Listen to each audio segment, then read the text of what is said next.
Welcome to the Banker Lamp. Please enjoy the video. You begin by preparing the hardware and account. Plug in your streaming device or turn on the smart TV, then connect it to the same 5 GHz Wi-Fi network as your phone for reliability.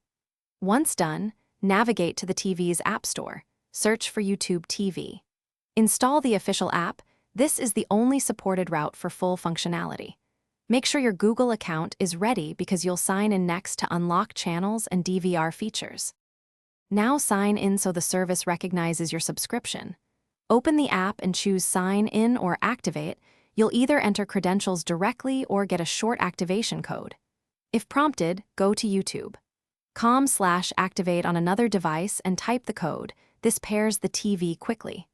Once signed in, configure streaming quality, subtitle preferences, and allow location permissions if asked, because these settings optimize channel lineup and picture stability for your specific internet speed. Finish by testing a live channel and a recorded program to confirm functionality. If video stalls or buffers, power cycle the streaming device and router. This refreshes network assignments and often fixes NAT issues.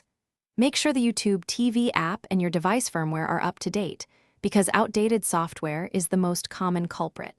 If problems persist, switch to wired Ethernet or the 5 GHz band, and re-verify. Thanks for watching. If this was helpful, leave a like and consider subscribing. See you next time.